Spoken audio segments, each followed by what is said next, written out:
1.6대를 유지하는 5,484대를 기존에 설치를 하였었는데 총 5,950대 정도로 약 450대 정도가 증가할 예정이고요. 이에 따라 지하주차장 면적만 3,000평 정도 증가될 예정입니다. 이 개요는 세대수 비교표입니다. 사업 수익과 분양 신청과 대안에 대한 변경 세대수 비교표입니다. 이 위에 보시다시피 24평이 사업 시행가 시 666세대였고요. 분양 신청이 809세대이고 이 분양 신청분하고 임대주택 215대를 더하면 1000세대 조금 넘습니다. 가량 되고 거기에 맞추기 위해서 저희가 대안을 만들었습니다. 알트 7을 보시면은 1092세대, 알트 8은 1176세대, 알트 10은 1106세대가 되겠습니다. 다음은 30세대, 33평입니다. 33평은 사업 시행 시 1521세대, 분양 신청분은 1522, 거의 맞는 거고요. 거기에 30세대를 좀 추가해서 알트 7은 1889, 알트 8은 2131, 알트 10은 1618로 계획했습니다. 다음은 큰 평형인 40평대부터 68평대입니다. 기존 48평에서 68평까지 이루어졌 사업 시행에서 1000세대 정도 이루어졌지만은 분양 신청 결과 144세대 정도밖에 되지 않아 저희가 부득이하게 설계 변경을 하게 됩니다. 그래서 알트 7 같은 경우는 39가 110, 43이 102, 48평이 366기로 전체 578세대가 되는 거고, 알트 8 같은 경우는 40평대를 전부 삭제하고 40평대 우회를 삭제하고 39평을 했을 때는 382세대로 계획을 했습니다. 알트 10은 39평하고 43평을 500개하고 300개를 만들어서 총 852세대로 계획을 했습니다. 다음은 펜트하우스입니다. 펜트하우스는 사업 시행 시 12세대였고 분양 신청분은 18개, 대안 알트 17은 11세대, 알트 18은 11세대, 알트 10은 13세대로 계획을 했습니다. 사업시은 총 3,263세대이고 조합 분양분은 2,493회, 215를 분양 계획 더하면은 거의 2,700세대 정도로 일반 분양이 500세 정도였습니다. 근데 큰 평형이 500세 정도가 되다 보니까 부득이 설계 변경하는 거였고요. 알트 7 같은 경우는 3,570세대, 알트 8은 3,700, 알트 10은 3,589로 계획했습니다. 알트 8 같은 경우는 저희가 3,263세대보다 10% 이상, 13% 정도 증가하는 세대수이기 때문에 사실 다음 일정도 말씀드리겠지만 저희가 도시계획 심의를 거치고 정비 고시를 새로 받아야 하는 그런 알트가 되겠습니다. 다음은 설계 개요를 대략 말씀드리면 저희 구역계는 194,302제곱미터로 구성되어 있으며 공동주택은 16만 2천 해배, 그리고 어린이집, 동사무소, 파출소, 소방소, 교회, 공원, 광장, 도로로 분리가 기반시설이 되겠습니다. 저희가 설계 변경한 안은 저희가 최상 지상층 면적은 확보하는 용적률 249.05%는 계속 유지하는 걸로 그렇게 계획을 잡고 있습니다. 다음은 단지 계획도를 설명드리겠습니다. 단지 계획도에서 변한 사항은 저희가 고덕길과 센터길에 도시계획도로 복합장 공사를 하면서 레벨이 조성되는 부분이 있습니다. 그 부분에 관련 적변부의 경사로가 변경될 예정이고 지금 생태의 위치가 공원변에서 광장변으로 변경될 예정입니다. 그리고 배치도는 최대한 사업 시행인가 난 기준으로 최소한으로 변경하는 걸로 계획을 하였고요. 전체 동수는 16개 동 정도가 변경될 예정입니다. 이 안은 사업 시행인가 아닙니다. 저희가 아까 말씀드렸듯이 기반시설이 공원과 광장 그리고 각 도로변의 일부 확장 부분이 있습니다. 그리고 주변에 공원 조성된 부분을 말씀드렸고요. 출입구 같은 경우는 저희가 각 단지별로, 여기가 1블록, 2블록, 3블록으로 구성되는데 두 개씩 도로는 주차를 지하 주차장으로 바로 진입할 수 있는 도로가 바로 두 개씩 각 단지별로 구성되어 있습니다. 총 동수는 51개동으로 유지되었고, 특히 약수터길변에는 아시다시피 테라스 하우스가 조성되어 있습니다. 이번 책자에 발급된 알트7입니다. 알트7 같은 경우도 사업 시행안과 비슷하게 배치를 하였고, 특히 이쪽 부분에 좀 상호조합이 사호조합으로 변경된 것 외에는 각 동수나 모든 단지 조건들은 다 사업 시행하고 비슷합니다. 그러면 세부적으로 변경된 안을 설명드리겠습니다. 먼저 알트7입니다. 알트7의 24평형의 분포도가 보시는 것 같고, 총 1092세대로 계획됐습니다. 다음은 34평 분포도입니다. 총 1889세대로 계획되었고요. 다음은 41평에서 49평대의 분포도입니다. 총 578세대로 계획되었습니다. 전체적인 분포도를 보시면 되고, 총 알트7은 그래서 3570세대로 계획됐습니다. 다음은 알트8에 대해서 설명드리겠습니다. 24평의 분포도이며 1176세대로 계획되었습니다. 34평의 분포도이며 2131세대로 계획됐습니다. 다음은 39평대 분포도로 382세대로 계획됐고요. 전체적인 분포도는 이렇고, 총 세대수는 3700세대로 계획됐습니다. 다음은 알트10번입니다. 알트10번의 24평 분포도이며 1106세대로 계획됐습니다. 다음은 34평 분포도이며 1618세대로 계획됐습니다. 다음은 39평의 분포도로 520세대가 계획되어 있습니다. 다음은 43평형의 분포도이며 332세대로 계획되어 있습니다. 그래서 알트10 같은 경우는 최대 저희가 3263에 최고로 10% 이내를 했을 때의 세대수인 3589세대로 계획됐고, 여기에 맞는 평형대가 되겠습니다. 다음은 단위세대 평면도에 대해서 간단히 설명드리겠습니다.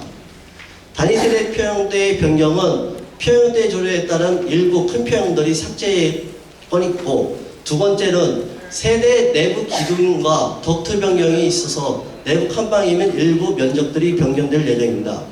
세 번째는 발코니 확장 및 주방 가구 레이아웃이 변경될 예정입니다. 먼저 59평 P입니다. 이 평형은 24평으로 판상형으로 계획되어 있고, 주로 많이 보는 평형대로서 방이 3개로 구성되어 있으면서 서로 맞부평이 가능할 수 있는 평형대가 되겠습니다. 다음은 59TR입니다. 이런 테라스 형태입니다. 아까 보시다시피 우리 동쪽에 보시면은 테라스 형태가 구성되어 있는데 3층으로 구성되었습니다. 테라스 면적은 10평 정도가 나오며 이 전면부에 구성되었습니다. 3층 층추정마다 앞마당 형태로 테라스가 조성되는 안입니다. 다음은 59TWA입니다. 탑상형 형태의 가운데 낀 세대로서 저희가 이면 개방으로 구성되어 있습니다. 다음은 59TWB로서 탑상형의 날개 형태가 되겠습니다. 다음은 33평입니다. 판상형으로서 맞동풍이 가능한 그런 평면이 되겠습니다. 다음은 84TR입니다. 이것도 아까 24평과 마찬가지로 테라스가 16평 정도가 계획되어 있고요. 이건 2계층으로 계획되어 있습니다. 센터길 위치에 있습니다. 다음은 84TWA입니다. 탑상형에서 중간에 있는 그런 형태가 되겠습니다. 이면 개방형으로 된 탑상형 구조입니다. 다음은 탑상형에서 날개인 84TWB이나 이런 일반 판상형과 같이 이 부분도 맞동풍이 가능하도록 계획되어 있습니다. 다음은 84Y입니다. 84Y는 그 상호조합의 형태로서 84P와 평면 형태는 거의 유사한 평면입니다. 다음은 102T1으로 40평형되어 있는데 지금 중간에 있는 그 기역자 타입의 가운데 세대입니다.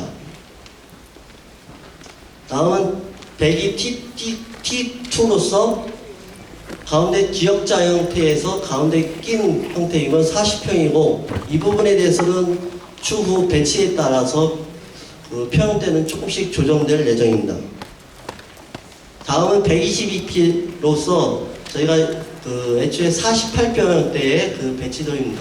근데 이 평형대는 사실 그 배치 여건에 따라서 평형대가 조정될 거이며 39하고 43평으로 간다고 하면은 이 평형 허업에 의해서 규모가 축소돼서 면적이 축소돼서 진행될 예정입니다.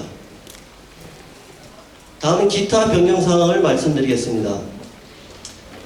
먼저 근린생활시설입니다. 근린생활시설 같은 경우는 상가 조합원들하고 여러 번 협의를 한 끝에 1, 2층 면적을 지금 120~130평 정도 증가시키는 걸로 계획을 했고 실구역이 거의 확정해서 그거에 따라서 그것을 반영해서 계획할 예정입니다.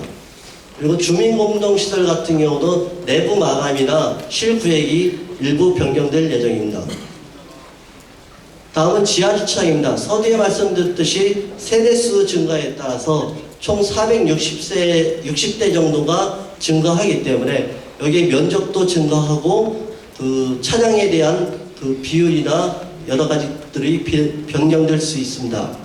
그리고 세대수 증가에 따라서 저희가 열교환실이나 전기실 용량이 변경될 거고 지하 저수지 및 펌프실 규모가 변경될 예정입니다. 다음은 공정별 저희가 사업시행인가 하면서 도서 작성인데 총 5,200매 정도를 작성했는데 4,500매 정도라 86% 정도가 도서 비율은 변경될 예정도 참고적으로 말씀드리겠습니다. 다음은 설계 변형 진행 시 문제점에 대해서 설명드리겠습니다. 첫 번째로 정비계획 변경 사항입니다. 아까 말씀드렸듯이 정비계획은 경면 변경으로 강동구청에서 진행할 예정이며 사업시행인가와 동시에 진행될 예정입니다. 그 단 조건은 세대수 증가가 10% 이내로 변경할 때 가능합니다. 10% 이상으로 증가 시에는 정비계획 심의를 거쳐서 도시계획 심의를 거쳐야 되기 때문에 서울시까지 가는 큰 일정이 있습니다. 그렇기 때문에 저희가 10% 이상 증가에 대한 것은 일정이 더 추가적으로 진행되었다는 것, 늘어난다는 것으로만 여기시면 될 것 같습니다. 다음은 건축심의입니다. 건축심의 같은 경우는 정비계획은 경미한 변경으로 가더라도 건축심의부터는 새로운 설계 변경으로 새로운 심의를 다시 받아야 되는 겁니다. 그래서 서울시로 다 재접수가 돼갖고 변경돼야 되는 거고 여기에 특히 저희가 문제점으로 갖고 있는 게 리모델링 용량 구조에 대해서 저희가 인센티브를 받았습니다. 여기에는 평균 층수가 저희가 18층 단지로 되어 있습니다. 그거를 21.6층으로 완화를 받았고 일조권이나 높이 제한을 20% 완화를 받았는데 거기에 맞게 저희가 설계를 배치를 하였습니다. 그렇지만은 지금 현재는 리모델링 용량 구조를 적용을 저희 고덕단지에서는 사실 초창기라 건축심의에서 일부 인센티브를 어드밴테이지를 줘서 일부 원활하게 추진한 게 있었는데 타단지에서 이 구조에 대해서 적용을 했다가 강화되고 구조적인 하다 보니까 포기하는 사례가 되었습니다. 그래서 저희들도 이거를 가장 좀 고민을 하고 있는 그런 내용 중에 하나입니다. 그리고 또 하나는 자연지형 순응에 대한 게 있습니다. 저희가 약스터길이나 고덕뒷길 같은 경우는 거의 높이 차이가 데크 형태로 이루어져서 10m 이상 15m까지도 차이가 생기는데 사실 서울시에서 주장하는 것은 저희 형태가 박스형 이런 형태였는데 이걸 계단 형태로 풀어야 되는 게 아니냐 그런 논란도 전에 건축심의 때 얘기가 있었기 때문에 이것도 좀 논란의 소지가 있을 거로 예상되고 있습니다. 다음은 교통형평가입니다. 교통형평가도 건축 심의에 같이 가는 상황으로서 사실 저희 단지에서는 주차 대수가 늘어나는 것 외에는 큰 사항이 없지만은 서울시에서 주장하는 지금 법규가 일부 변경된 게 있습니다. 지하 1층에도 요새는 단지로는 차량이 거의 출입이 되지 않기 때문에 지하로 모든 것이 차량 진입하다 보니까 택배 차량이 가능할 수 있도록 지하 1층 층고는 무조건 2.7m가 나와야 된다. 법적은 2.3m지만은 2.7m는 무조건 나와야 된다는 그런 법제화된 게 있고, 막다른 주차 공간에서도 저희는 한 차선만 회차할 수 있는 공간을 제공했었는데 이제는 양쪽을 다 설치를 회차를 공간할 수 있는 공간으로 빈 공간으로 나눠지기 때문에 주차 대수 확보하는데 좀 어려움이 있었습니다.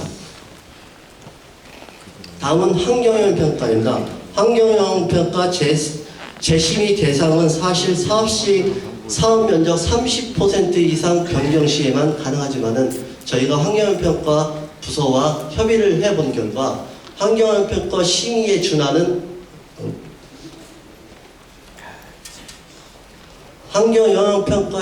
준하는 절차를 밟아야 하며 변경 사항을 반영한 전체 환경영향 평가 보고서를 작성하여 환경본부와 협의를 해야 되는 사항입니다. 이것도 사실 심의에 거의 준하는 형태로 좀 난점이 있습니다. 그리고 여기에 특히 저희 단지 내 기존 사업시행가 시에서도 일조권 확보가 거의 60% 이상을 간신히 확보했었는데 지금은 세대수도 증가하고 조합도 상호조합에서 사호조합으로 이렇게 늘어난 형태가 있기 때문에 일조권 검토를 하는데 지금 상당히 난제로 좀 자리하고 있습니다. 다음은 6번째 항목을 보시면은 고덕뒷길 및 약스터길의 레벨 차이가 저희가 좀 많이 차이 나는 것으로서 환경심의에서는 상당히 이거를 많이 논란이 됐었습니다. 그래서 저희는 벽면 녹화를 해서 추진을 했었는데 이것도 심의 다시 들어갔을 때는 논란이 될 거로 생각되고 있습니다. 이거 각종 협의 및 심의를 득한 후 사업시행인가를 강동구청에 접수하게 되는 거고요. 설계 변경 총회와 주민 재공람이 재이루어질 것으로 되겠습니다. 이상으로 문제점에 대해서 설명을 마치겠습니다.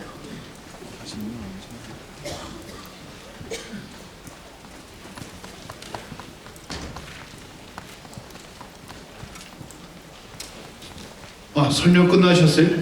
네. 좋은 자료를 가지고 설명해 주신 여석구 부장님께 박수 한번 보내주시기 바랍니다. 잠깐만요. 이 설계 설명에 관련해서 조합장님께서 추가로 여러분들한테 꼭 전할 말씀이 있답니다. 조합장님 나와 주시죠. 네, 여기서 하겠습니다. 우리 이사님들하고 대의원님들은 그동안에 여러 차례에 걸쳐서 제가 설명을 드렸기 때문에 아시고 계시겠지만 여기 일반 조합원님들이 계시기 때문에 또 한 번 말씀드리면은 저는 기존의 설계 안에서 50평, 60평만 줄여서 가는 걸로다가 결정을 했습니다. 왜냐면은 지금 이게 쭉 설명드린 거와 같이 건축 심의를 다시 또 해야 되고 그러면 교통, 환경, 건축 심의 모든 것을 다시 해야 됩니다. 그래서 저희들이 사업 시행 인가 낼 때 제일 어려움을 많이 겪었던 것이 환경 영향 평가입니다. 환경 영향 평가가 옛날같이 그냥 환경 영향 평가라는 게 그냥 가는 것이 아니고 너무나 힘이 들었어요. 너무나 진을 빼가지고 환경 영향 평가를 다시 받는다고 생각만 하면은 잠이 안 올 정도입니다. 아까 1조권 60% 같은 경우가 우리는 좁은 땅덩어리에서 250%를 다 차지하다 보니까 엄청 밀도가 높은데 그걸 60%를 확보를 하라고 합니다. 그럼 60%를 확보를 하려면 250% 용적률을 못 찾아 먹어요. 그래서 너무나 힘이 들게 이제 우리가 이렇게 여기까지 왔는데 모든 설계를 다시 해서 해야 된다고 이렇게 이제 돼버리니까 저로서는 정말로 그 생각만 하면, 심의 받을 생각만 하면은 정말 잠이 안 옵니다. 그래서 지금 알트 8하고 알트 10 중에서 이제 하나를 가는데, 지금 제일 이제 유력한 게 알트 10, 43평짜리를 집어넣어서 가는 거가 제일 유력한데, 지금 조금 의견 충돌은 있어요. 시공사 삼성하고 저희하고 좀 의견 충돌이 있는 게 뭐냐면은, 삼성이나 현대 마케팅 쪽에서 고덕지구의 마케팅 그를 보면은 현재와 같은 그런 시스템으로 될 때는 굉장히 분양의 어려움이 있으니 모든 것을 다시 원점에서 좀 대안 설계 정도 해서 갔으면 하는 게 그쪽의 의견이었고, 저희들은 가는 시간이 이렇게 촉박한데 그것을 다 할 수는 없지 않느냐 하는 조금 의견 충돌이 있는데, 그래서 얼마 전에 2주 정도 됩니다. 총 설계회의를 해서 알트 10을 가지고 삼성하고 현대 설계에서 체크를 좀 해주기로 했어요. 최종적으로 체크를 해서 그 향 같은 것도 조금 조정할 수 있는 게 있는 것인가 뭐 등등을 봐가지고 12월 20일까지죠, 문 소장? 12월 20일까지 저한테 보고를 이제 해주기로 했습니다. 그래서 정말 이것도 설계 변경을 다시 해서 이렇게 다시 간다고 할 때는 너무나 이제 힘든 그런 거를 다시 또 거쳐야 되기 때문에 어려움이 있지만, 하여튼 시공사하고 또 우리 설계하고 또 조합하고 이래서 아주 지혜를 모아가지고 좋은 현실에 맞는 어떤 결과물을 내놓으려고 합니다. 요번에 이 서민결의하고 이걸 준비하다 보니까 또 컴플레인을 너무 많이 받은 게 있었어요. 뭐냐면은 48평을 분양하신 분들한테 엄청 많이 저희가 전화를 받았어요. 왜냐면은 40평대가 없는 20평대, 30평대를 가게 되면은 이게 보금자리 수준으로 가게 되는 거 아니냐 하는 염려를 또 엄청 많이 해주셔요. 그래서 자기들은 넓은 평수 필요해서 48평을 이렇게 신청을 했는데, 대가족이 살려고. 근데 그걸 다 없앤다, 이건 찬성을 못하겠다, 또 이런 컴플레인을 또 엄청 많이 해주셔서, 하여튼 다 이제 우리 2500세대의 입맛에 다는 못해주지만, 하여튼 그것도 참고를 좀 하고 해서 제일 좋은 안을 이렇게 좀 결정을 해서, 또 단기간에 내년도 우리의 2주, 제가 처음에 약속드린 것 같이 2주 하는 그 기간 내에 어떻게 끝이 날 수 있도록 심의가 끝날 수 있도록 하여튼 지혜를 모을 겁니다. 근데 너무 이제 어려움이 또 많이 또 있으니, 하여튼 우리 이제 조합원님들하고 대의원님들, 이사님들 이렇게 또 열심히 지혜를 모아서 하겠습니다. 예, 감사합니다. 네. 자, 다음은 여러분들 사업의 중요한 바른 길잡이로서 역할을 지금까지 잘해주신 한국감정원의 문정기 소장님을 모시고 설계에 대한 알트 8과 알트 10에 대한 장단점 및 사업 추진 일정, 그리고 관리 처분 계획에 대한 간단한 설명을 여러분들한테 드리도록 하겠습니다. 여러분 박수로 맞이해 주시기 바랍니다. 예, 한국감정원에 근무하고 있는 문정희 소장입니다. 추운 날씨에 이렇게 많이 참석해 주신 조합원님들에게 감사를 드리면서, 이미 조합 설계사무소에서 이미 설계안에 대해서는 충분하게 설명을 드렸고요. 그 다음에 조합장님이 간단하게 변경하고자 하는 설계안에 대해서 장단점을 약간은 얘기를 해주셨습니다. 그렇지만 지금 현재 조합에서 구상 중인 것은 여러분들이 이미 그 사무안건에서 받으셨던 공사계약서 내용 중에서 미분양에 대한 우려가 굉장히 크시기 때문에 그 우려를 좀 해소하는 방법이 조합에서 어떤 사항이 있겠느냐를 고민을 하고 있습니다. 그리고 시공사인 삼성과 현대에서도 향후에 분양을 해서 이제 조건상을 보시면 3개월 이내에 저희가 분양을 했을 때는 문제가 없지만 3개월 이후가 되면 미분양이 됐을 때 조합원님들이 안게 되는 문제점이 많으십니다. 그렇기 때문에 그 부분을 최대한 해소하겠다라는 어떤 노력의 결과로서 설계 대안을 지금 검토 중에 있습니다. 그렇기 때문에 지금 알트 8과 알트 10이 여러분들한테 지금 제시가 돼 있고요. 그렇지만 이게 완료된 게 아니고 현재 상황에서는 충분하게 더 검토를 한 다음에 평면이라든지 배치라든지 이게 더 나은 상황이 도래가 될 수 있도록 검토를 중에 있다는 걸 말씀을 드리고요. 또 최종적인 설계안에 대해서는 현재 건축 심의를 저희가 아직 받지 않은 안입니다. 그렇기 때문에 설계 검토에 대해서는 건축 심의를 받은 후에 최종적으로 여러분들한테 그 사업 시행 변경 인가를 득할 설계안에 대해서 한 번 더 여러분들한테 보여드리고 최종적인 결정을 받을 예정에 있다는 걸 말씀을 드리겠습니다. 그래서 알트8에 대해서는 이미 설계사무소에서 충분하게 설명을 드렸습니다. 근데 기억해 두셔야 될 게 뭐냐면 알트8은 총 세대수가 3,700세대입니다. 그렇지만 이 평형 구성은 40평형대가 없는 세대수입니다. 그래서 지금 밑에 보시면 25평형이 1176세대, 34평형이 2131세대, 그리고 39평형이 382세대로서 총 3700세대가 계획이 되어 있습니다. 그러면 일단은 40평이 없기 때문에 분양을 하는 데 있어서 리스크가 가장 적다라고 판단은 하고 있습니다. 그렇지만 설계사무소에서 얘기했듯이 새로운 업무가 발생이 됩니다. 정비계획 변경이라는 업무 절차가 필요하고 이것은 정비계획 변경을 하기 위해서는 서울시 도시계획위원회 심의까지 받아야 되는 상황입니다. 그렇게 되면 최소한 6개월 이상의 기간이 더 필요하다고 판단이 되십니다. 그러면 조합에서 이사를 지금 당장 2012년도 1월부터 계획을 하고 있는데 6개월의 기간이 더 소비가 된다면 여러분들의 이주 일정이 늦어질 수밖에 없지 않느냐 이렇게 조심스럽게 판단을 하고 있습니다. 그 다음에 지금 현재 하나 더 계획 중인 설계도면이 알트10입니다. 이것은 뭐냐면 총 세대수는 3,589세대고 평면 구성은 25평형이 1,106세대, 34평형이 1,618세대, 39평이 520세대, 그리고 43평이 332세대로서 43평에 대해서 약간의 여러분들이 이제 분양에 대한 우려가 있다라고 보실 수는 있겠지만 그래도 3,000세대가 넘는 약 4,000세대에 가까운 어떤 세대수면서 40평형이 없는 어떤 그 향후에 집값 상승이라는 것을 고려해 봤을 때 좀 그 보금자리와 같다든지 아니면 중소형의 어떤 그 서민 아파트로 전락할 수 있는 어떤 그런 상황이 될 수 있다고 판단해서 최대 평형을 43평형을 약 332세대로 계획을 했습니다.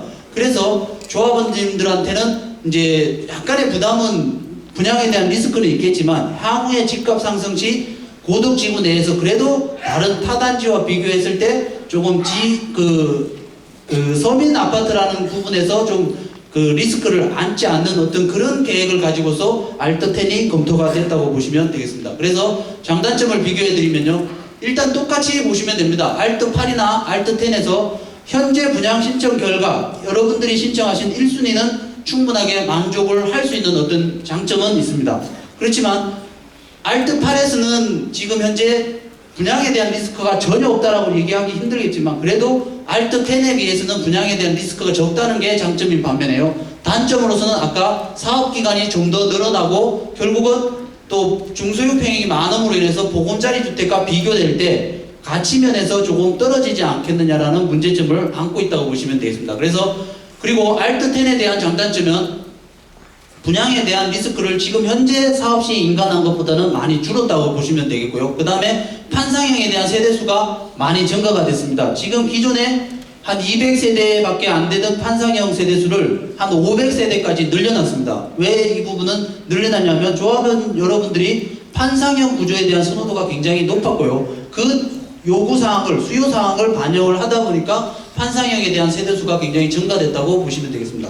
그리고 알트10의 경우는 이제 알트8에 비해서 세대수가 10%를 초과하지 않기 때문에 정비계획 변경 절차 없이 바로 사업시 인가를 건축 심의를 득할 수 있는 어떤 장점이 있고요. 대신 이제 분양가 부분에서는 사업시 인가에 비해서 이제 분양 수입이 줄어들 수 있다라는 그런 리스크가 그 단점이 있고 그 다음에 43평에 대한 일반 분양가를 높게 그러니까 여러분들이 요구하시는 어떤 비례율이나 지분율을 맞춰드리기 위해서는 높은 분양가를 좀 책정을 할 경우 분양의 리스크가 여전히 남아있다라는 어떤 그런 부분이 단점으로 제시가 됩니다. 그래서 사업 일정을 보시면 현재 알트8의 경우에는 지금 현재 설계안을 지금 현대하고 삼성과 협의를 해서 검토 중에 있습니다. 그게 12월 20일 정도에 검토가 되지면 알트8과 같이 세대수가 10% 이상 증가된 안을 만약에 작성이 된다면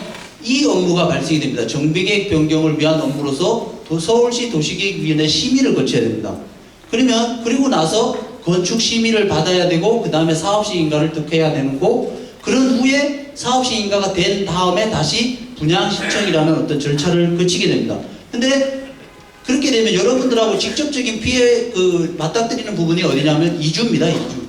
지금 현재 조합에서는 정비계획 변경이 없다라고 판단을 하고서 2012년 1월부터 7개월간에 걸쳐서 이주를 지금 계획을 하고 있는데, 만약 세대수가 10% 이상 초과해서 정비계획 변경 업무라는 게 추가가 되면 결국은 여러분들의 이주가 정비계획이 완료가 되고 건축심의가 어느 정도 계획이 나오는 상황 하에서 결국은 이주를 나갈 수밖에 없기 때문에 한 5개월이나 6개월 정도 후에 다시 이주 계획을 잡으실 수밖에 없다는 게 여러분하고 봤을 때 직접적인 어떤 연관성이 있는 부분이고요. 그 다음에 알트10과 같은 경우 지금 사업시 변경 인가를 위해서 총회상에 수록된 설계안과 알트10과 같은 경우에는 뭐냐면 이 정비계획이라는 변경 업무 없이 바로 건축 심의를 받을 수 있는 여건이 됩니다. 그러면 이제 조합에서 당초에 계획했던 대로 여러분들이 이주를 7개월에 걸쳐서 이주를 하시고 5개월에 걸쳐서 철거를 한다고 했을 때 1년 안에 저희가 건축 심의란 업무를 마치고 사업 시행 인가를 마치고 다시 평형 변경 신청을 해서 종호 감정을 하고 그런 다음에 관리처분 변경 총회를 해서 결국은 12월 착공하기 전에 여러분들한테 최종적인 분담금을 알려드려서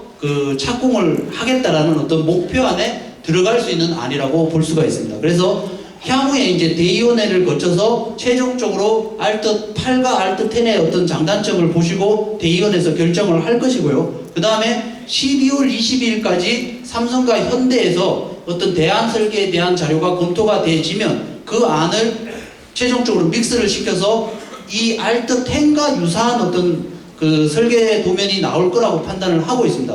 그래서 나온 설계안에 대해서 조합원 여러분들한테 다시 이제 소식지나 안내문으로서 송부를 해드리고 최종적으로 1월달부터 저희가 건축 심의를 받는 것이 맞지 않느냐라는 생각을 가지고서 현재 조합에서는 업무를 하고 있습니다. 그래서 무게중심은 좀 전에 조합장님이 얘기를 했듯이 알트8보다는 알트10과 유사한 정도의 설계안을 가지고서 좀 더 개선된 평면도와 좀 더 개선된 배치도를 가지고서 이제 건축 심의, 여러분들의 2주 기간 내에 건축 심의를 받고 사업시 인가를 받을 수 있도록 최선의 노력을 다하겠다는 게 현재 조합의 업무 방향이고 지금 진행하고 있는 업무라고 보시면 되겠습니다. 이상으로 설계에 대해서 이제 설명을 마치고요. 또 하나 이제 이번 총회에 수록된 안건 중에서 직접적으로 여러분의 조합 부담금과 관련된 안건이 들어가 있습니다. 그래서 관리처분 계획 안에 대해서 먼저 설명을 드리고 제가 설명을 마칠 수 있도록 하겠습니다.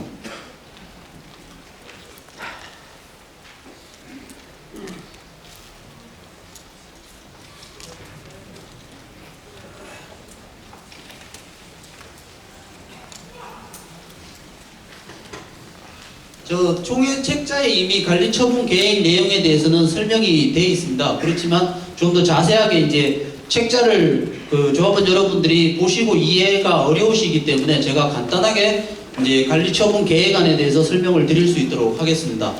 지금 현재 관리처분 설명드리는 목차는 사업지 현황부터 시작해서 신축 건축물의 설계 개요, 그리고 분양 신청 현황 및 분양가, 그리고 조합원 분담금 산정 기준, 그리고 조합원 분담금, 그리고 현금청산자의 청산 계획, 그리고 재건축 부담금과 관련된 사항에 대해서 설명을 드릴 수 있도록 하겠습니다.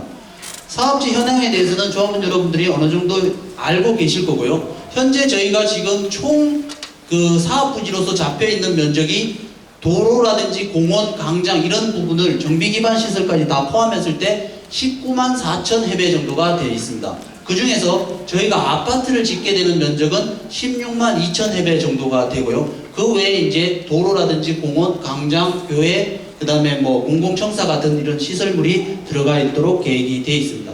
그 다음에 소유권 현황을 보시면 13평형이 지금 현재 500세대 가까이, 800세대가 되어 있습니다. 그 중에서 13평 중에서도 이제 대지 면적이 조금 차이가 납니다. 약 0.5평 차이가 남으로 인해서 300의 5세대와 495세대로 이루어져 있고 17평이 1000세대 그리고 19평형이 500세대인데 마찬가지로 대지 면적이 약 0.5평 차이 남으로 인해서 300세대와 200세대로 구분이 되어 있고요. 그 다음에 22평형이 200세대 이렇게 해서 아파트의 구분 소유권은 2500세대로 이루어져 있습니다. 그 다음에 상가는 지금 현재 그 시형상가, 지금 관리사무소 옆에 있는 시형상가, 그리고 목상가, 별동상가로 이렇게 해서 4개의 상가로서 구분이 되어 있고 땅 면적은 얼마냐면 3082해배로 구성이 되어 있습니다. 그리고 설계도 지금 이 면적에 맞춰서 설계가 되어 있다고 보시면 되겠습니다. 그리고 조합원 동의 및 현황에서 보시면 지금 현재 조합의 구분 소유권자, 그러니까 조합원이 될 수 있는 숫자를 따졌을 때 총 2575세대고요. 현재 미동의자가 4세대입니다. 그래서 조합원 세대수는 2571. 그래서 오늘 그러니까 총 조합원 숫자는 2571로서 카운트가 되고 있는 상황이고요. 그래서 미동의자 4명 이렇게 돼 있고 현재 분양신청 현황을 보시면 2558 이거는 상가를 포함한 숫자입니다. 상가를 포함해서 2558명이 분양신청을 해 주셨고요. 그 다음에 12분이 현재 분양신청을 안 함으로 인해서 현금청산자로 분류가 되어 있습니다. 그래서 아파트가 4세대, 상가가 8세대 해서 12세대가 현금청산자로 분류가 되어 있습니다. 그리고 한지가 뭐냐 하면 교회입니다. 상가에 포함되어 있는 교회를 이제 다른 그 지번으로서 별도로 부여해서 그 교회를 지을 수 있도록 그렇게 조치를 해놨습니다. 그래서 한지 대상이 하나가 지금 나와 있는 그런 상황이라고 보시면 되겠습니다. 그래서 토지처분계획상에 19만 4천 평에서 저희 아파트하고 상가를 짓기 위한 땅이 16만 2천 평이 되고 정비기반시설로 나가는 게 약 3만 해배 정도가 그 정비기반시설로 나가게 됩니다. 그래서 순수하게 저희가 기부채납하는 면적은 2만 해배 정도가 되고요. 기존의 도로로서 이제 있는 게 약 9천 해배. 그리고 동사무소라든지 어린이집 그리고 교회 이런 식으로 대지 교환이 되는 게 약 3천 해배 정도가 대지 교환이 되겠다고 보시면 되겠습니다. 그 다음에 이제 사업 개요에 대해서인데요. 이 부분은 이미 설계에서 한번 설명을 했고 여러분들에게 이미 소식지라든지 안내문에서 여러 차례 배포를 했기 때문에 설명을 안 하고 넘어갈 수 있도록 하겠습니다. 그 다음에 평형별 면적표입니다. 저희가 현재 사업시행 인가를 받은 3263세대에 대한 평형별 면적표라고 보시면 되겠습니다. 그리고 이제 근린생활시설 상가에 대한 면적에 대한 겁니다. 총 연면적은 14,000해배 정도가 되고요. 그 다음에 부대복리시설로서 관리사무소, 경로당, 보육시설, 주민공동시설, 작은 도서관 이렇게 복리시설이 들어가 있다고 보시면 되겠습니다. 이제 지금부터 이제 설명드리는 게 실질적으로 분담금 산정을 어떻게 했다라는 것의 기초자료가 되겠습니다. 그 현황으로서 조합원 분양 지금 보시면 분양신청 현황으로서 이제 총 2,498세대가 분양을 했습니다. 왜 조합은 아파트가 2,500세대였는데 2,498세대가 됐냐 이렇게 의아해 하실 수가 있습니다. 근데 한 분이 조합원님들 중에서 한 분이 세 채를 가지고 계신 분이 있습니다. 한 사람이 세 채를 소유하고 있는데 저희 그 도정법상 분양 신청은 지금 현재 한 사람이 한 세대만 분양을 받을 수 있습니다. 그러다 보니까 세 채를 가지고 있다 하더라도 한 세대만 분양을 받기 때문에 두 채를 합산을 해서 하나로 간주를 합니다. 그러다 보니까 2,498세대로서 그 분양 신청 현황이 되는 거고요. 그래서 보시면 지금 현재 24평부터서 지금 쭉 이 숫자를 다 더하면 2,498세대가 되는 그런 분양 신청 현황입니다. 그 다음에 재건축 소형주택이 약 215세대가 계획이 되어 있고요. 그 다음에 550세대가 일반 분양을 해서 결국은 수입이 들어와서 공사비로 충당이 되는 그런 상황이라고 보시면 되겠습니다. 그 다음에 분양가 현황입니다. 뭐 일일이 다 설명드리기는 좀 어렵고요. 조합원 분양가는 지금 현재 평균을 내보면 평당 1,900만원 정도 수준으로 계획이 되어 있습니다. 보시면 24평 같은 경우에 약 4,700 정도가 4억 7천 정도가 계획이 되어 있고 그 다음에 33평 같은 경우에는 약 6억 7천에서 6억 9천 한 한 7억이 못 되는 금액으로 지금 계획이 되어 있다고 보시면 되고, 그 다음에 나머지 뭐 평형들도 마찬가지입니다. 그래서 평균을 내보면 조합원 분양가는 약 1,900만 원 정도가 계획이 되어 있다고 보시면 되겠고요. 지금 현재 일반 분양가는 지금 현재 48평형에서부터 펜트하우스까지 큰 평형으로만 구성이 되어 있습니다. 그래서 이 일반 분양가는 얼마를 잡았냐면 저희가 2,400만 원 정도를 분양가를 잡았습니다. 왜 이 정도 잡았냐면 가장 최근에 저희 강동 지역에서 그래도 분양을 한 지역 자체가 어디냐면 송파구에 보면 반도 유보라 삼성에서 분양한 겁니다. 그게 로얄층 기준으로 했을 때 33평이 2,480만 원에 분양을 했습니다. 그래서 저희가 예상을 할 때 강동 지역에서 향후 1년 반 지나서 분양을 한다고 했을 때 그래도 뭐 분양가 부분에서 좀 고민을 많이 했지만 한 2,400만 원 정도는 돼야지만이 여러분들이 요구하는 어떤 수준이라든지 이런 부분에서 맞춰주지 않을까 이렇게 계산을 해서 평균적으로 이렇게 2,400만 원 정도가 예상을 하고서 분양가를 잡았습니다. 그리고 지금 현재 조합원 여러분들의 그 머릿속이나 눈높이로서 생각하고 있는 지분율 자체가 13평이 24평을 무상으로 간다라는 생각을 다 가지고 계십니다. 그러다 보면 지분율이 몇 프로가 되냐면 지분율로 환산했을 때 그 개념을 지분율로 환산을 하게 되면 140%라는 지분율이 나옵니다. 그러니까 조합원 여러분들은 최소 지분율로 요구를 하신 게 결국은 140% 정도의 지분율이 나와줘야지만이 그래도 사업을 할 수 있는 여건이 되지 않느냐 이렇게 조합원 미팅이나 상담을 해보면 그런 의견이 굉장히 많으셨습니다. 그래서 지금 현재 조합원 분양을 빼고 지금 재건축 소형주택을 빼고 남아있는 일반 분양을 세대수를 가지고 140%의 지분율을 맞추려고 하다 보니까 역산을 하면 결국은 저희 분양가가 2,400만 원 수준이 돼야지만이 결국은 조합원 여러분들의 눈높이를 맞출 수 있는 어떤 그런 여건이 된 겁니다. 그래서 1차적으로 저희가 2,400만 원을 잡았습니다.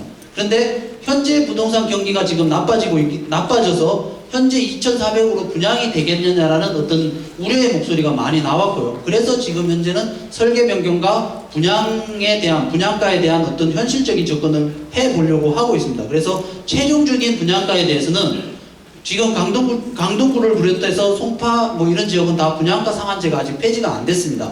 그래서 최종적인 분양가에 대한 거는 분양가 심의를 거쳐야지만이 분양가가 최종적으로 결정이 된다. 이 점을 좀 이해를 해 주시기 바랍니다. 그렇게 해서 지금 이제 여러분들의 실질적인 분담금을 계산을 해보면요. 지금 현재 여러분들이 다 그 감정평가 금액에 대해서도 통지를 받으셨을 겁니다. 그 감정평가 금액을 평균적인 금액을 설명을 드리면요. 13평의 경우 약 4억 1000에서 4억 1100 정도가 여러분들 감정평가 금액으로 지금 현재 소유하고 계신 13평의 감정평가 금액이 제시가 된 거고요. 17평의 경우에는 5억 1100만원, 그리고 19평의 경우에는 5억 7600에서 5억 7800 정도가 되고요. 그 다음에 22평의 경우에는 6억 8700이 평균적인 감정평가 금액으로 여러분들한테 제시가 되어 있습니다. 그리고 감정평가 금액이 다 차등적으로 적용이 되어 있습니다. 1층, 2층, 3층, 층에 따라서 차등이 되어 있고요. 위치에 따라서 약간씩의 차등이 적용이 되어 있습니다. 그래서 실질적으로 이것은 평균적인 금액이라는 걸 이해를 해주시고요. 제가 설명드리는 내용을 가지고서 본인이 통지받은 감정평가 결과에다가 지금 설명드리려고 하는 비례율을 곱하시게 되면 그게 실질적인 여러분들의 권리가액으로서 보상받는 금액이라고 보시면 되겠습니다. 그래서 비례율 산정을 하는 데 있어서 지금 산식이 나와 있습니다. 조합원 권리가액은 여러분들이 평가받은 금액에다가 비례율을 곱하시면 권리가액이 되는 거고요. 비례율은 총 수입에서 총 사업비를 뺀 이것을 이제 개발이익이라고 합니다. 그 개발이익을 종전자산 평가 금액, 현재 여러분들의 종전재산 평가 총 합계를 더하면 1조 2666억이라는 금액이 여러분들이 지금 가지고 계신 총 자산의 금액이라고 보시면 됩니다. 그걸로 나눠서 100을 곱하시면 결국은 그게 비례율이 나온다고 할 수 있겠습니다. 그래서 이제 따져보시면 총 수입을 이제 먼저 따져보겠습니다. 그러면 조합원 분양으로서 아까 2498세대를 1900만원, 평당 1900만원으로 판다고 계산을 했을 때 들어오는 수입입니다. 그것이 1조 7200억 정도가 여러분들의 수입입니다. 그 다음에 재건축 소형주택으로서 215세대를 이제 SH공사에다가 주게 되는데요. 그 줬을 때 받게 되는 금액이 약 245억 정도의 금액이 이제 그 SH공사로부터 재건축 소형주택의 건물 가격으로서 저희가 받게 되는 금액입니다. 그 다음에 일반 분양이 550세대를 2,400만 원으로 분양을 했을 때 받을 수 있는 그 수입이 6,824억 정도가 됩니다. 그래서 총 수입이 2조 4,272억 정도가 여러분들이 고덕시형이라는 아파트 그 단지가 새롭게 3,263세대를 지어서 벌어들일 수 있는 총 수입이 이 금액이 되는 겁니다. 그리고 3,263세대를 짓기 위해서 들어가는 비용이 공사비로서 7,400억 정도가 들어가고요. 사업 재경비, 뭐 설계, 감리, 그 다음에 각종 세금, 각종 세금이라든지, 그 다음에 그 나머지 뭐 용역비라든지, 그리고 조합 운영비, 그리고 오늘 같은 총회하는 비용, 이런 게 다 들어갔을 때 1,033억 정도가 이런 사업 재경비로 발생이 되고요. 그 다음에 여러분들이 이주를 나갔을 때 이주비에 대한 금융비용이 발생이 됩니다. 지금 현재 13평 같은 경우 2억, 뭐 17평은 2억 5천 이런 식으로 이주비가 기본 이주비를 받게 되시는데요. 그 이주비에 대한 이자를 시공사에서 대납을 해줍니다. 그 대납되는 금액을 연 4.5%로서 47개월 적용을 했을 때 발생되는 이자가 1,085억 정도가 발생이 됩니다. 그래서 토탈 총 지출로서 나오는 게 9,527억 정도가 총 지출로서 발생이 된다는 얘기입니다. 그래서 총 수입에서 총 지출을 빼면 결국은 개발이익이 되는데 그게 여러분들이 자산입니다. 어떻게 보면 그것이 1조 4,745억이 됩니다. 이 개발이익을 종전자산 평가 금액으로 나누게 되면 비례율이 나오고요. 이 개발이익을 여러분들이 가지고 있는 총 땅으로 나누게 되면 한 평당 대지평당 금액이 나옵니다. 그것을 가지고서 분양가, 여러분들이 분양받는 분양 평형의 평당가로 나누면 그것이 지분율이 됩니다. 차이는 딱 요겁니다. 개발이익을 땅으로 나눌 거냐, 아니면 뭐 비례율로 하기 위해서는 종전자산 평가금액으로 나눌 거냐, 요 차이에 따라서 비례율을 적용을 하느냐, 아니면 지분율로 적용을 하느냐, 요 차이가 있는 겁니다. 그래서 가장 중요한 것은 이 개발이익을 높이는 방법입니다. 그래서 계속적으로 얘기 드렸지만 높은 분양가가 필요한 이유가 왜 그러냐면 결국은 분양 수입이 많아야지 이 개발이익이 늘어나다 보니까 분양가를 높이는 겁니다. 그래서 다른 고덕지구에 보시면 아시겠지만 지분율이 굉장히 높습니다. 뭐 174%도 있고 163%도 있고 153%도 있고 이렇습니다. 그게 높을 수 있는 이유 중에 하나가 바로 분양가입니다. 다른 타지구에 보시면 7단지 같은 경우에는 롯데가 시공사인데 약 2,600만 원 정도의 분양가가 책정이 되어 있고요. 두산이 6단지 같은 경우에는 두산건설이 시공사인데 4%가 제시가 되어 있는데 분양가가 약 3,300만 원 제시가 되어 있습니다. 그리고 5단지, 3단지 다 분양가가 2,500만 원 이상으로 제시가 되어 있습니다. 그래서 개발이익이 많이 남으로 인해서 결국은 조합원들의 지분율을 높게 제시할 수 있는 그런 상황입니다. 그렇지만 현재 저희가 2,400만 원 제시된 분양가로서 개발이익이 1조 4천억 정도가 되고 지금 현재 종전자산 평가 금액으로 나누면 결국은 116%가 되는데 이것을 지분율로 환산해 보면 140% 정도가 된다고 보시면 되겠습니다. 그 다음에 이제 사업 재경비 현황입니다. 아까 얘기 드렸듯이 공사비는 실질적으로 시공사와 그 단가 협상을 한 금액입니다. 376만 4천 원에 대해서 공사비로 책정이 되고 있는 거고요. 나머지 1,030억에 대한 사업 경비에 대한 내역이라고 보시면 됩니다. 그래서 보시면 쓰레기 집화 시설에 약 125억 정도가 포함이 되어 있고요. 설계비에 61억, 실시설계에 12억, 그 다음에 감리비에 144억, 그 다음에 실내 건축 용역비에 13억, 그 다음에 외부 특화 용역비로서 14억 해서 설계 감리비에 관련된 비용이 약 244억이 책정이 되어 있고요. 그 다음에 인입부담금이 110억, 지역난방 인입비가 67억, 그 다음에 멸실등기, 여러분들이 이제 이주 나가시고 나면 건물에 대해서 철거를 하고 멸실등기를 하고, 그 다음에 신탁등기를 하고, 향후에 소유권 보존등기를 할 때 또 신탁등기 해지를 해야 됩니다. 그런 비용이 약 8억 5천 정도가 잡혀 있다고 보시면 됩니다. 그 다음에 그 밖의 경비로서 인허가 비용, 안전진단 비용, 지질청량 비용, 그리고 감정평가 수수료, 그 다음에 저희 한국감정원 용역비도 이제 포함이 되어 있고요. 그 다음에 회계감사 비용, 도시계획 용역비 해서 토탈 그 밖의 경비가 약 335억 정도가 잡혀 있습니다. 그리고 저희가 이제 청사 등 공사비라고 하는 부분이 뭐냐면 동사무소, 현재 동사무소가 다른 지역으로 이전이 되고 어린이집이 이전이 되고 그 다음에 교회와 관련된 비용이 이 청사 등 공사비로서 잡혀 있습니다. 그게 약 78억 정도, 한 79억 정도 되고요.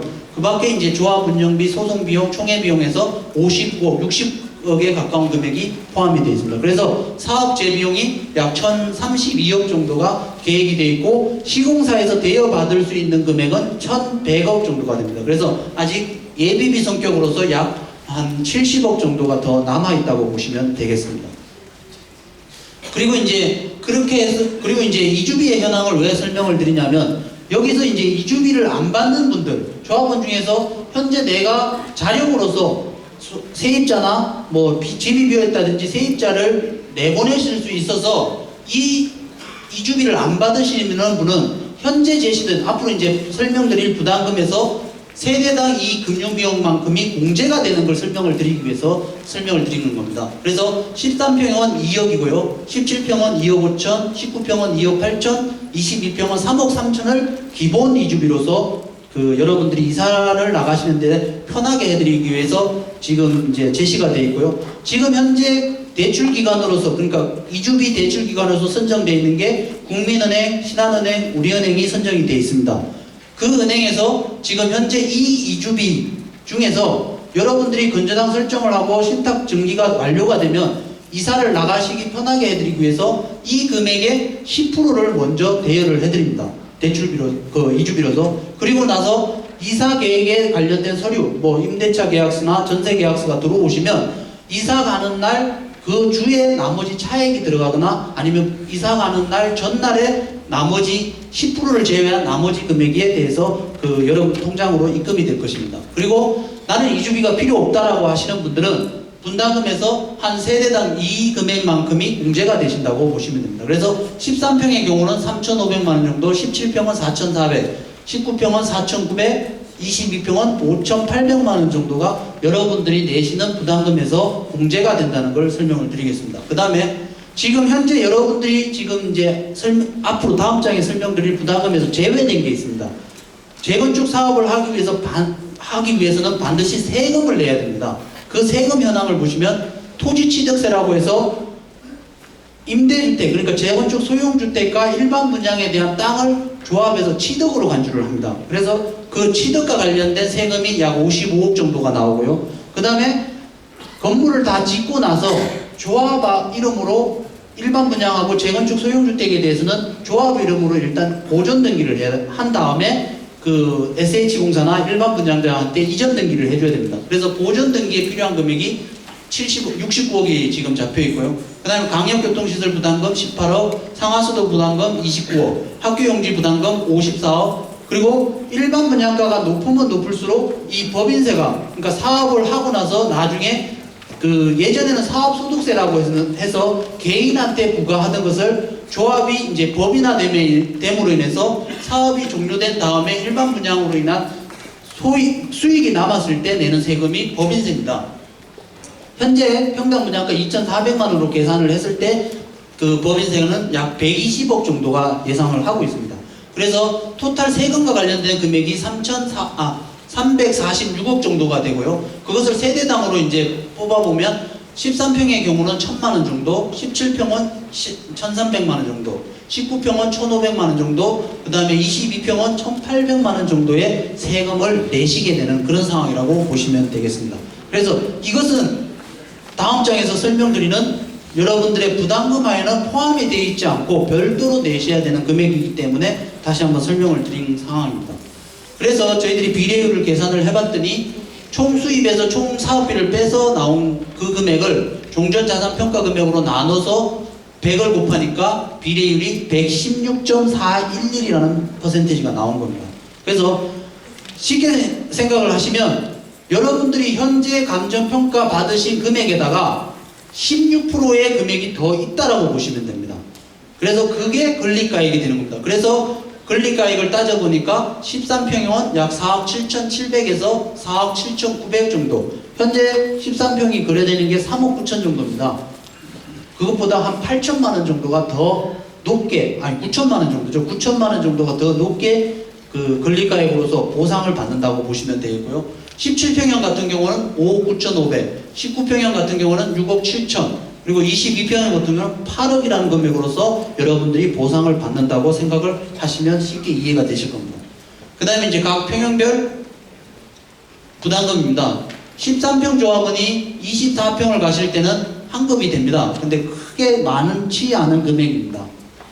그래서 환급이 되신다고 보시면 되고, 33평을 가신다고 했을 때는 약 2억 정도의 금액을 부담을 하셔야 된다고 보시면 됩니다. 그 다음에 13평 설명드렸고요. 그 다음에 17평은 뭐 33평을 주로 이제 신청을 많이 하셨는데, 33평을 가셨을 때 약 8천만 원 정도를 내신다고 보시면 되겠습니다. 그 다음에 19평형은 뭐 33평까지는 큰 금액을 부담을 안 하시고 거의 무상으로 거의 가신다고 보시면 되고, 40평을 가실 때 약 1억 1천에서 1억 5천 정도를 부담을 하셔야 되고요. 그 다음에 22평 조합원님이 48평이나 이렇게 좀 큰 평형을 가실 때 약 1억 5천 정도를 내시게 되는 그런 형태로 되어 있습니다. 근데 이제 분담금을 이제 직접 보셨을 테니까, 현재 저희가 분양 신청을 받을 때 계략적인 분담금하고 약간의 이제 차이가 있습니다. 그리고 공사비가 계략적인 분담금을 보내드릴 때도 최대 금액, 여러분들이 내셔야 했던 최대 금액이 공사비가 377만 6천 원으로서 분석이 돼 있었습니다. 근데 10,000원 정도가 다운이 됐는데 왜 부담금이 더 올라갔느냐, 이렇게 이제 조합원님들 중에서 질문을 하시는 분이 있습니다. 그게 왜 그러냐면, 현재 지금 당초에 저희가 계략적인 분담금을 분석을 할 때는 24평, 33평, 48평을 기준으로 했을 때 가장 분양가가 높았던 게 48평대였습니다. 그러니까 24평보다 33평이 분양가가 높고 33평보다는 48평대가 분양가가 높게 산정을 해서 계산을 했었는데, 실질적으로 이제 관리처분을 하는 단계에 와서 종전 자산을 평가를 하고 종후 자산을 평가하다 보니까 중소형 평형의 분양가가 더 올라간 겁니다. 그러니까 33평을 기준으로 했을 때 만약에 33평을 100이라는 어떤 기준치를 놓고 본다면 25평 같은 경우는 그것보다 약간 높은, 그러니까 100 한 1%나 뭐 이런 금액이 더 분양가가 높아졌다는 얘기고요. 48평형 같은 경우는 그것보다 금액이 다운이 됐다는 겁니다. 그래서 지금 현재 실질적으로 분양하는 어떤 아파트를 보시면 아시겠지만, 중소형 평형대의 일반 분양가가 대형 평형의 일반 분양가보다 더 높습니다. 그게 반영이 되다 보니까 실질적으로 조합원 여러분들이 느끼시기에 24평과 33평의 분담금이 더 올라가는 걸로 느껴지실 겁니다. 그래서 실질적으로 13평 조합원님 같은 경우에는 원래 여기서 한 800만 원 정도를 마이너스 받는 걸로 돼 있었는데, 700만 원 정도, 뭐 지금 현재 보시면 100만 원 정도밖에 돌려받지 못하는 걸로 되어 있습니다. 그게 왜 그러냐면 예전과 비교해서 중소형에 대한 평당 분양가가 올라가다 보니까 여러분들이 24평에 대해서 조금 더 부담금이 늘어났다고 보시면 되겠고요. 반대로 그렇다 보니까 큰 평형으로 내려갈수록 분양가가 부담금이 더 줄어들었습니다.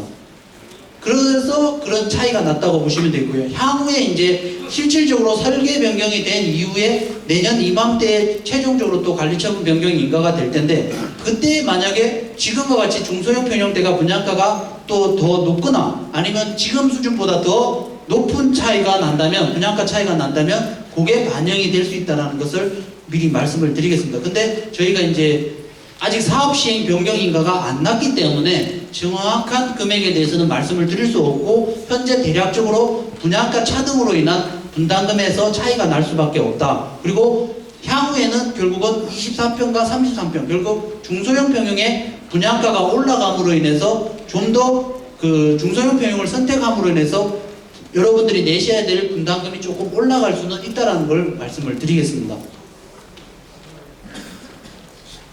그리고 이제 현금 청산자에 대해서 지금 뭐 이 자리에서는 현금 청산자가 안 오셨지만, 법상 내용은 현금 청산자는 저희가 분양 신청 마감일을 기준으로 해서 현금 청산자로 분류가 되고, 현금 청산자를 해줘야 되는 기간이 150일 이내입니다. 분양 신청 마감일을 기준으로 150일 이내에 해드려야 되고요. 그 다음에 기준은 뭐냐면, 강동구청에서 추천한 감정평가 업체의 산술평균을 기준으로 해서 협의를 하도록 되어 있습니다.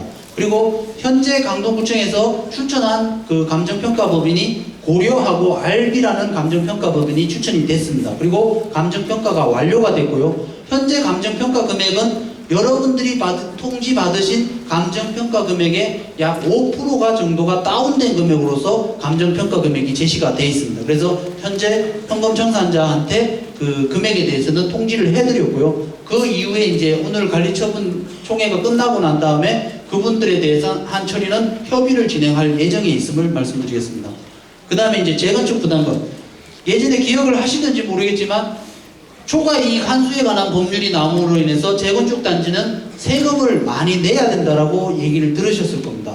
그리고 저희 고덕단지도 현재 사업이 진행이 지연이 되다 보니까 이제 그 경우의 수가 좀 바뀌었습니다. 그래서 저희가 분석을 해봤었는데요. 예전 같았으면 여러분들이 한 2천만 원에서 3천만 원의 재건축 부담금을 내셔야 됩니다. 그렇지만 지금 이제 저희가 사업이 조금 지연이 됨으로 인해서 어떻게 바뀌었냐면 저희가 예상하고 있는 준공일자가 2016년 4월 정도가 되고요. 그게 이제 초과이익 환수에 관한 법률을 적용을 했을 때 여기서 말하는 개시 시점에 관련된 금액 그 기준이 되는 게 조합이 이제 되기 위한 추진이 승인일이 아니고 10년을 역산을 하다 보니까 다시 기준일이 바뀌는 겁니다. 그래서 나온 게 2006년 4월 1일이 여러분들이 개시 시점이 됩니다. 그러면 어떻게 되느냐? 2006년도의 가격이 여러분들도 기억하시겠지만 굉장히 가격대가 올라갔습니다. 그래서 개시 시점의 주택가액 자체가 예전과 비교했을 때 한 1.5배에서 2배 높게 2배까지 금액이 상승이 됐습니다. 그래서 처음 출발하는 금액 자체가 굉장히 높여졌다고 보시면 되겠고요. 그 다음에 이제 정상주택 상승률이 관련된 총액이 4천억, 그 다음에 개발 비용이 총 들어가는 비용이 저희가 계산을 했을 때 1조 200억 정도가 됩니다. 그래서 이제 공제대 받을 수 있는 금액이 얼마냐면 2조 1848억 정도가 됩니다. 그리고 여러분들이 향후에 2016년도에 입주를 했을 때 여러분들이 그 가액, 그러니까 종료 시점의 주택 가액이라고 예상되는 게 얼마냐면 2조 2494억 정도가 됩니다. 그래서 그걸 빼보면요, 실질적으로 여러분들한테 개발 이익으로 실질적으로 이제 종료 시점까지 여러분들이 가지고 있었을 때 이익이라고 볼 수 있는 금액이 645억 정도가 되고, 이것을 세대수로 2500세대수로 나눠보니까 한 세대당 2583만 원 정도가 개발 이익으로 여러분들의 재산 가치가 더 늘어난 걸로 나오게 됩니다. 근데 법상 어떻게 되어 있냐면 한 세대당 3천만 원이 안 넘으면 면제가 됩니다. 그래서 예전에는 부담금, 재건축 부담금이라고 하는 게 2천만 원에서 3천만 원 정도가 나올 거라고 예상했던 게 결국은 부담금이 안 나오는 정도. 왜냐? 기준 시점이 바뀜으로 인해서 결국은 이 개발 이익이 3천만 원을 안 넘는다는 계산이 나오게 됩니다. 그래서 현재 상황에서 재건축 부담금에 대해서는 이제 그 조합원 여러분들한테 부과되는 금액은 없다라는 정도의 이해를 하시면 되겠습니다. 예, 이상으로 관리 처분에 대해서 간략하게 설명을 드렸는데요. 좀 이해가 되셨으면 좋겠습니다. 이상 설명을 마치겠습니다. 자, 수고하셨습니다. 긴 시간에 이렇게 설명을 드리다 보니까 지금 상당한